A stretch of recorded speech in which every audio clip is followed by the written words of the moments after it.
The Interval. A Resonant Age story. To our human family and to all the species that we protect. With gratitude to Adam Walker, whose attention to language helped the interval land where it should. The Learning Atrium took the morning the way a lake takes light, without effort, without glare. Its roof was a shallow lattice of glass seed and polymer ribs, tuned to the sun's angle and the body's comfort. Thin bands of photovoltaic skin flexed along the curves, not as decoration but as a kind of quiet metabolism. The building did not announce itself. It simply held a climate. It held a pace. Mara Sato stepped through the threshold and let the shift happen in her chest, the air thinning by a fraction, the scent of warm mineral panels, the faint harmonic hum that meant the atrium's circulators were in phase. Her lens overlay flickered up and then softened. Ambient okay, gradient steady, cognitive load low, numbers that never lied and never finished the truth.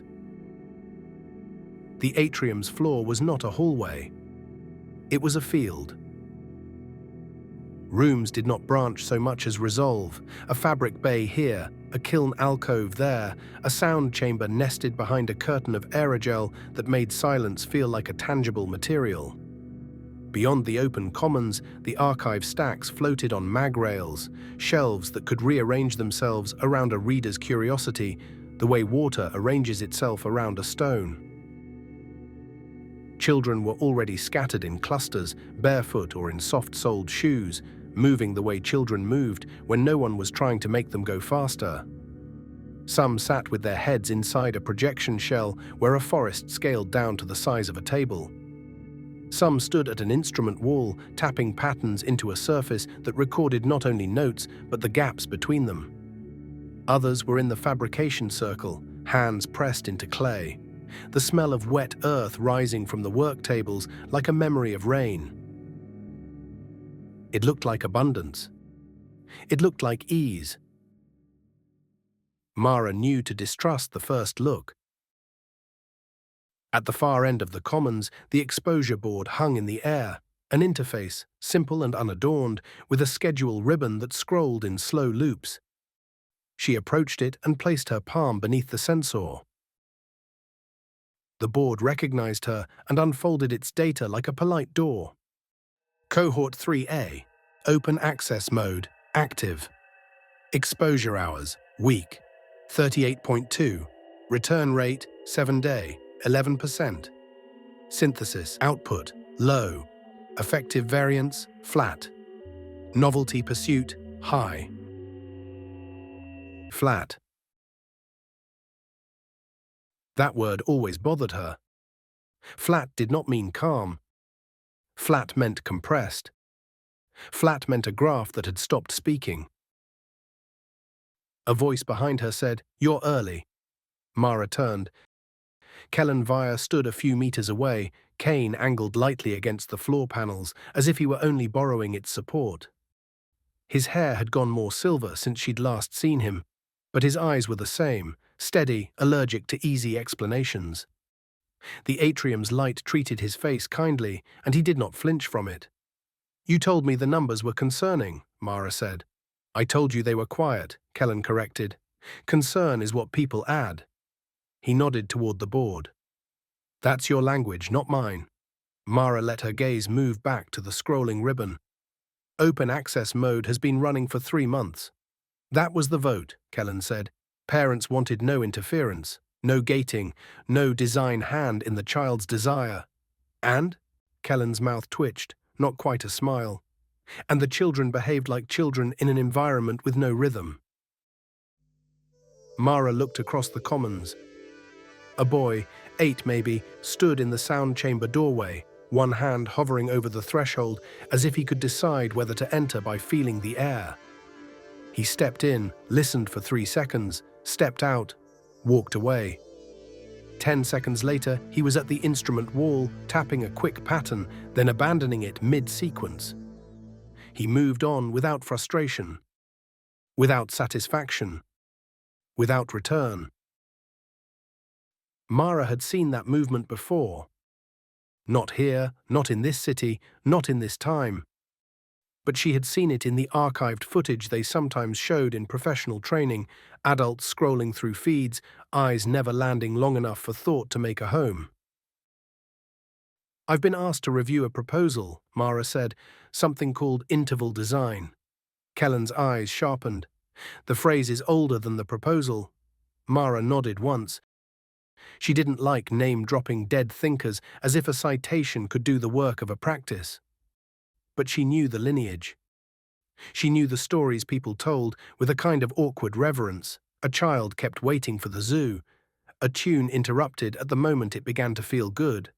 Desire grown not through deprivation but through pause. She also knew the discomfort those stories now produced, even among people who claimed to understand reinforcement. Because in a world that had built itself around free access, the word wait sounded like a bruise. Kellen said, "They'll call it restriction." "They already have," Mara said. He leaned slightly forward, as if to listen to the atrium itself. "Show me the cohort." Mara walked with him into the commons, past the fabrication circle where clay shapes sat in rough rows. Animals, mostly. A lopsided giraffe with legs too thick. A fish with a mouth like an open parenthesis. A bird with wings that were just flattened ovals. Good beginnings. Not much persistence.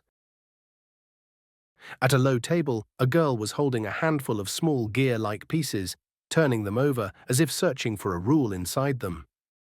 When she noticed Mara, she looked up with the open neutrality of a child who had not yet learned to perform for adult approval. "Hi, Mara," the girl said.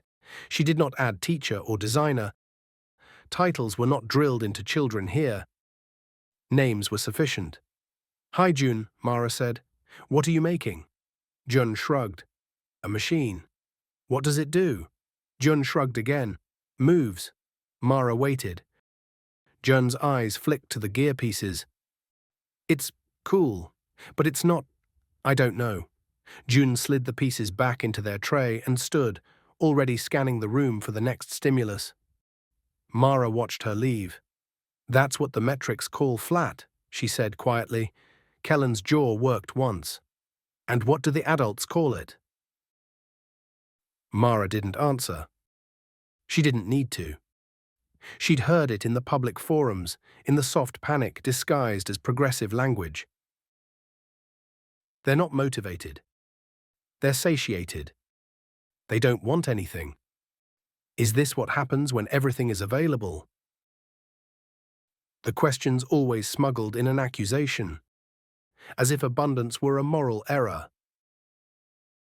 Mara refused that frame. The problem was not abundance. The problem was unshaped time, an old problem that scarcity had once masked by forcing commitment where attention had never learned to choose. They moved toward the projection shells, where an ecosystem simulation played in miniature. A river thread, a herd of tiny ungulates, wind that moved the grass with almost insulting realism. Children leaned in, then drifted away, then leaned in again, but the returns were brief, like a tongue tasting food without swallowing. A boy sat apart from the others, not in any chamber, not at any station. On the edge of the commons, where the floor warmed underfoot to match body temperature. He was folding a strip of paper into tight squares. The paper was clean, blank, unprinted. Mara approached slowly, so her presence did not rupture his focus. "Eli," she said. He looked up. His face was calm. His hands kept folding.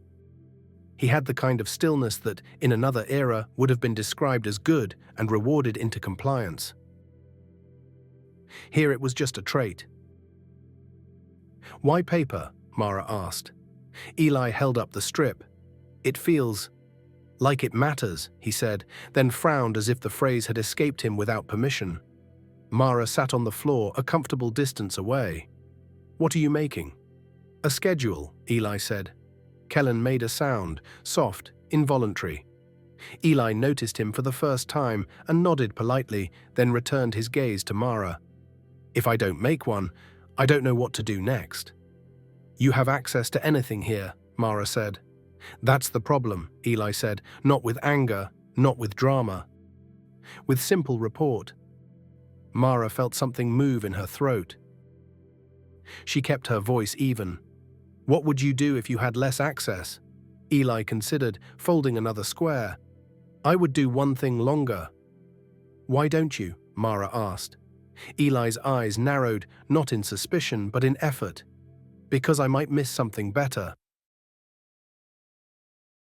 The sentence landed like a bell in an empty room. Kellen's cane tapped once against the floor panel, an old habit, a punctuation. "That," he said softly, "is a market sentence." Eli looked at him. "What's a market?" Kellen did not answer directly. He rarely did. "A place where missing out was a kind of pain," he said instead. Eli nodded, as if that made immediate sense. Mara stood and exhaled through her nose. The atrium's air met her breath and recalibrated by a fraction, as if the building were trying to keep her level.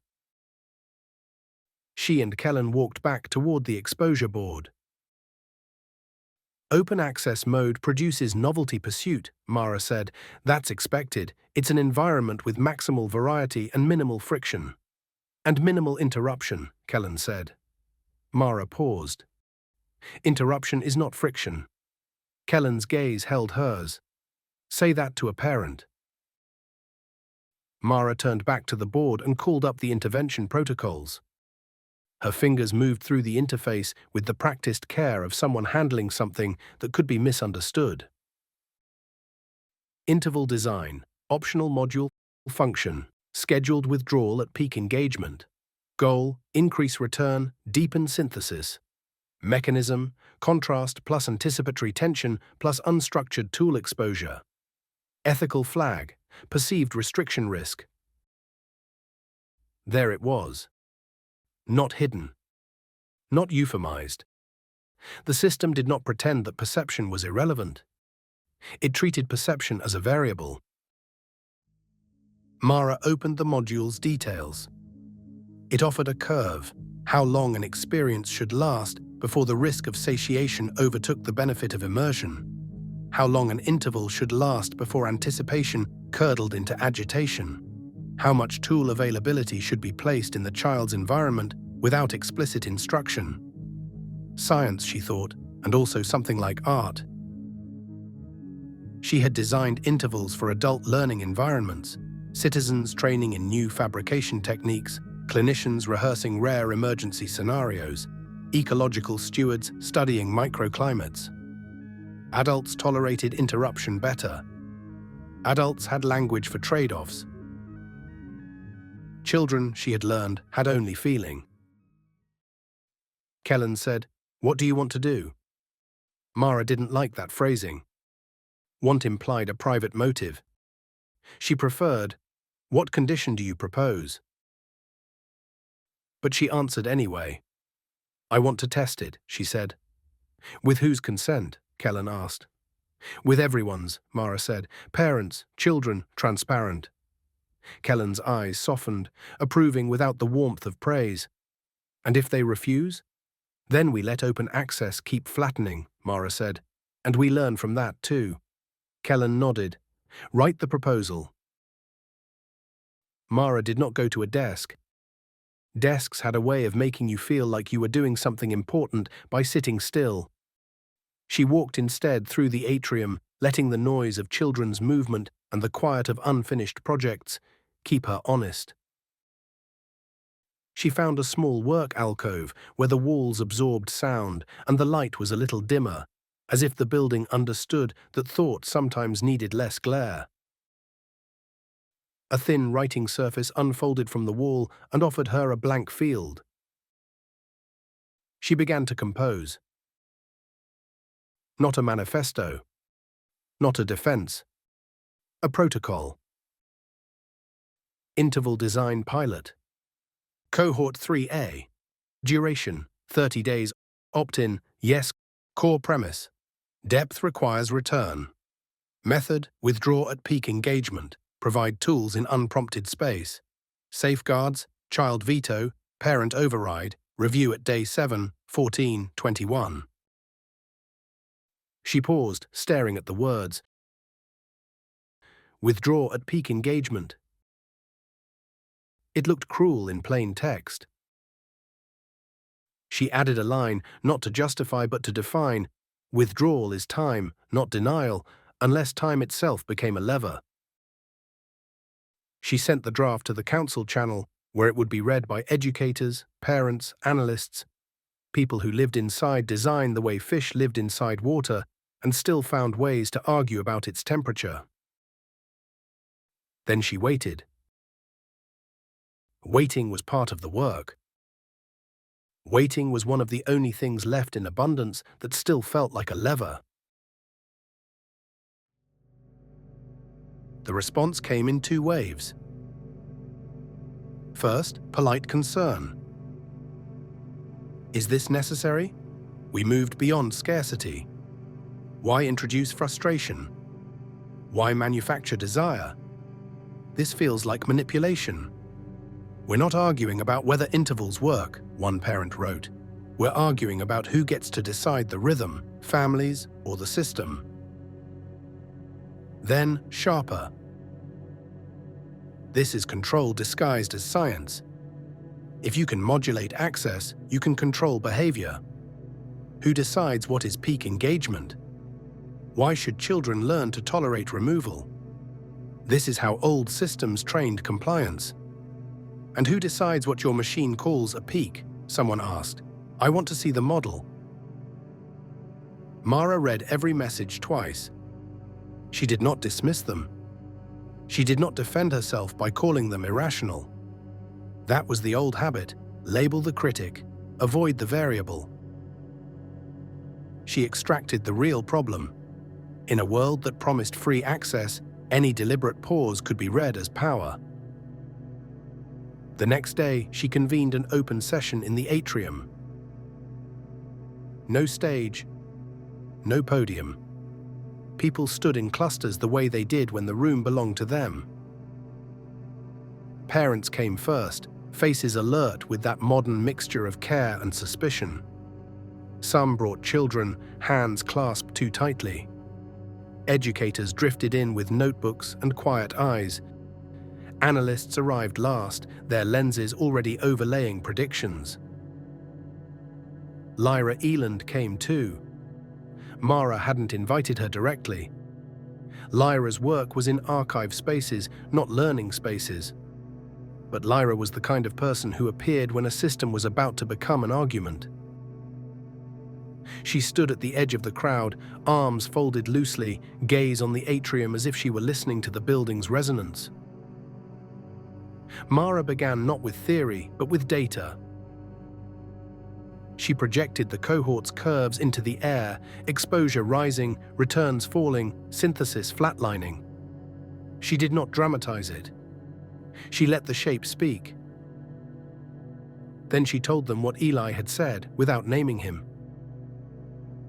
Some children report that when everything is available, they cannot stay with anything, Mara said. They fear missing something better. A parent, a tall woman with hair pulled into a practical knot, raised a hand. That's not an RBE problem, she said. That's just a child needing guidance. Mara nodded. Guidance is what I design. The question is what form it takes. Another parent spoke, voice tight. You're talking about making them wait. I'm talking about giving them a rhythm, Mara said. That's the same thing, the parent said. Mara held her gaze. It isn't. She gestured toward the fabrication circle. If a child stays there until they're satiated, they leave and don't return. If a child is interrupted while they're engaged and they return later, they return with hunger. Someone muttered, hunger, as if the word itself were suspect. Mara did not flinch. Not hunger for food, she said. Hunger for continuation, for completion, for mastery. A man near the back shook his head. That's manufactured desire. Mara's voice stayed even. Desire exists whether we name it or not. The environment shapes its curve. Right now, the curve is shallow. Lyra spoke quietly from the edge. "Can I ask something?" she said. The room's attention shifted, not because Lyra had authority, but because she carried herself like someone who had learned to be precise. Mara nodded. Lyra's eyes moved over the projected curves. "When they leave a station," she asked, "what do they do afterward?" Mara hesitated. "They move to another station," she said, "most of the time." Lyra nodded once, as if confirming a suspicion. "And when they leave something they wanted," she asked, "what do they do afterward?" Mara understood the question's hinge. "They think about it," she said, "if we design the interval correctly." Lyra's mouth tightened. Not a smile, not approval. Something like relief. The tall parent raised her hand again. "So you want them to feel absence?" "I want them to have time," Mara said. "Absence is what it feels like when you don't trust time." The room went still for a moment. Silence in a well-designed space had weight. An educator, older, voice worn thin by years of gentle repetition, spoke. "What if a child hates it?" she asked. "What if the interruption makes them anxious? We don't want to teach them that joy is taken away." Mara nodded. "Then they veto," she said. "That's why it's opt-in, and why we pilot. The point is not to impose frustration. The point is to discover whether rhythm supports depth for those who want it." A veto wasn't a failure of the design. It was a boundary the system was built to respect, and a signal to learn from rather than override. A child, a boy with a smudge of clay on his cheek, raised his hand halfway. Mara crouched to his level. "Yes?" The boy frowned. "If you make me stop," he said, "do I get to come back?" Mara met his eyes. "Yes," she said, "always." The boy's shoulders loosened. "Okay," he said, as if that was the only part that mattered. Mara stood again. She did not win the room. Winning would have meant the room was an opponent. But after the session, parents began to sign the opt-in slate. Not all, not even most. Enough. Enough to test. The pilot began on a Thursday, because Thursday was the day the atrium's schedule was least crowded and the ambient rhythms were calm. Mara did not announce the start with ceremony. She simply activated the module. The exposure board shifted. The schedule ribbon changed color by a fraction, barely noticeable, a visual cue for those who looked. Interval design, active, cohort, 3A, opt-in. Session length, variable, peak trigger, interval, 24 hours, default. Tools, preceded, unprompted. Veto, child/parent. Mara walked through the atrium and watched. The first interruption happened at the ecosystem shell. Jun was there. Jun, the girl who made a machine that moves. She had been leaning into the projection, tracking the ungulate's migration paths with a fingertip in the air.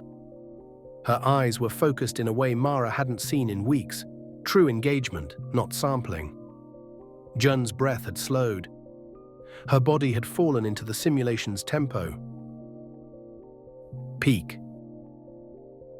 The system's trigger engaged with softness, the shell's light dimmed by a fraction, the river's sound lowering as if the wind had shifted. A gentle chime, a single tone, not a command, rang once. Jun blinked. "What?" she said. A message bloomed inside the shell, simple, pause. "Return tomorrow." Jun's face tightened. "No," she said, immediate. "I'm not done." Mara stepped closer, ready to intervene if June vetoed. June's hands hovered over the shell's edge. She looked around, eyes searching for a loophole. Then she saw Mara watching. June's voice went sharp. "Why?" Mara crouched. "Because you were starting to see patterns," she said, "and I want you to bring those patterns back." June's eyes narrowed. "That doesn't make sense." Mara didn't argue. "You can veto," she said. "If you want." June's jaw worked. She looked back into the dimming ecosystem. The ungulates kept moving, indifferent. The river kept running. The world did not beg. June's shoulders rose, then fell. "Fine," she said, and stood abruptly. "I'm going."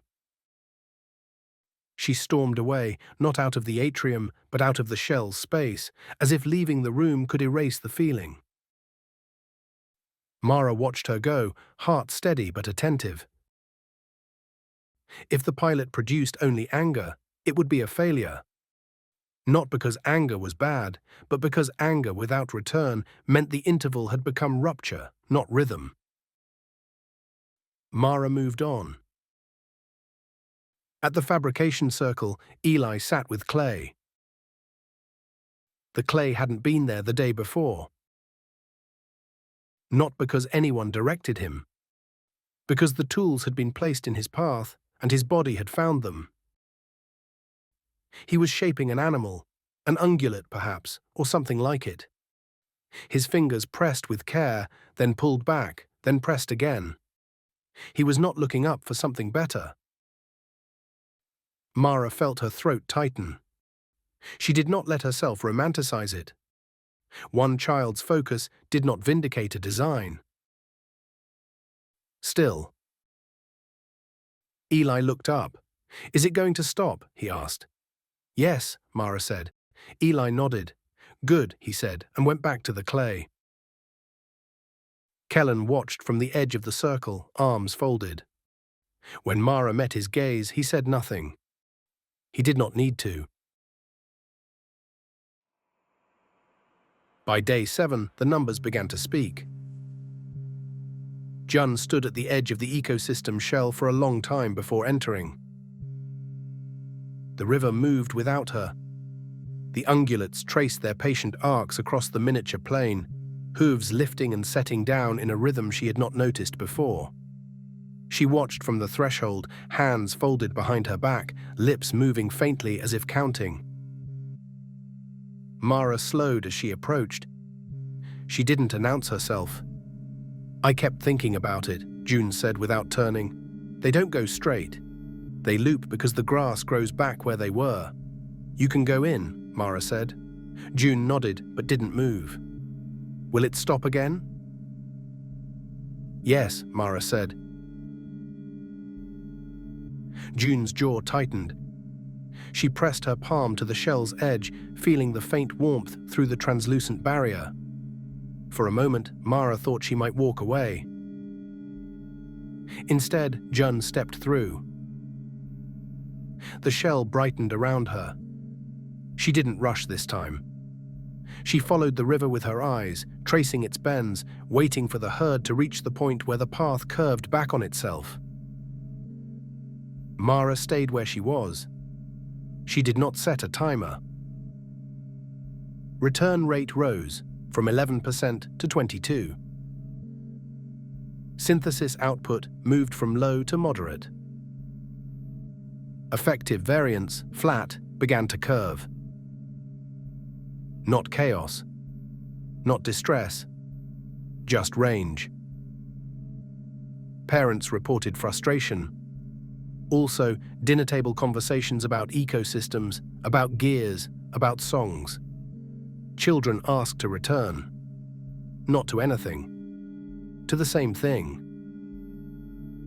Mara read the reports and felt the temptation to call it success. She did not. Because on day 8, 3 of the children who had opted in vetoed the intervals and never opted back in. One of them was Kaya. When the chime sounded at the instrument wall, her hands stopped mid-pattern. She looked at the message hovering above the surface. Pause. Return tomorrow, and then at Mara. "No," Kaya said. Mara stepped closer. "You can veto if I veto," Kaya said. Louder this time. She reached up and pressed the small icon pulsing at the corner of her band. The word dimmed, then disappeared. Around them, the atrium recalibrated, light shifting by a fraction, the hum lowering to accommodate the sudden absence of a variable. Kaya didn't wait. She walked to the edge of the commons and sat with her back against the warm floor panel, knees drawn up, watching the others return to their stations. Mara joined her after a moment, sitting a careful distance away. "You can come back whenever you want," Mara said. "The interval's over for you." Kaya nodded. "I know." "What would you need?" Mara asked. "To want to?" Kaya watched June cross the floor toward the ecosystem shell, hesitating at the threshold. "I'd need to not know it can stop," she said. Mara said nothing. After a while, Kaya leaned her head back against the wall and closed her eyes. Her hands kept moving, lightly, as if still searching for something to hold. Mara stood and walked away. Not dramatically. Not as protest. They simply drifted away from the environments that had begun to ask them for patience. They moved into the atrium's open commons and stayed there, watching others, touching nothing long enough to begin. Mara watched them from the work alcove, a weight settling in her chest. The system had not harmed them. It had offered rhythm and they had refused. But refusal, she knew, was itself an output, an expression of a learning history she could not erase with 1 month of design. The review came before the pilot's midpoint, while the curves were still settling. At the council review, an analyst pointed to the graph and said, "We can improve adoption with softer triggers." A parent said, "We should keep it optional forever." An educator said, "We need more training for facilitators." All reasonable. All insufficient. Mara said quietly, "There's a deeper question." They looked at her. She chose her words the way you choose a tool for a delicate repair. "In a world with free access," she said, "we still decide the shape of time. And time is not neutral. Time is a stimulus." Silence. Kellen spoke, voice low. "And when you shape time," he said, "people will ask whether you're shaping them." Mara nodded once. "They should," she said. Lyra, present again, as if drawn by unresolved variables, stood near the back. "When you curated the old world," Lyra said, "people argued about truth versus harm." Mara turned toward her. "Yes." Lyra's eyes held. "This is different," she said. "This is joy versus depth." Mara felt the phrase land inside her, clean and sharp. Joy versus depth. The atrium's hum continued, steady, uncaring. Outside, the city's turbines traced circles in the haze, translating wind into power without opinion. Mara looked down at the cohort curves, rising returns, rising synthesis, rising variance. Success by the numbers. And yet 3 children sat in the commons, hands idle, eyes moving, unable to wait for anything because waiting had never been reinforced as safe. Mara spoke more to herself than to the room. "Free access," she said, "is not the same as free attention." Kellen's cane tapped once, a soft punctuation. Lyra's voice was quieter than the building. "And attention," she said, "is what a culture learns to hold." Mara felt something in her chest, unease, not fear. The unease of a system that worked and still left residue. When the meeting ended, she stayed behind, alone in the atrium. She walked to the ecosystem shell and placed her palm on its edge. The river shimmered in miniature. The ungulates migrated. The wind moved the grass.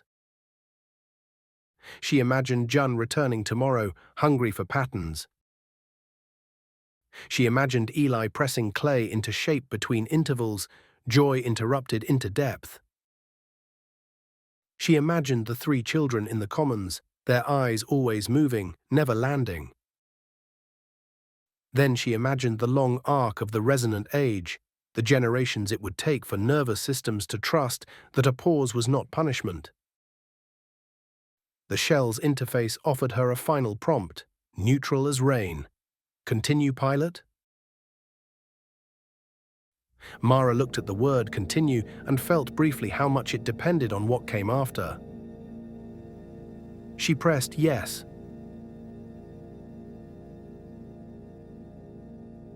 And as the atrium recalibrated its hum to the new rhythm, Mara held one question in her mind, not as critique, not as doubt, but as design work still unfinished. In a world that had solved access, could it also learn to shape return, deliberately, transparently, and in service of life?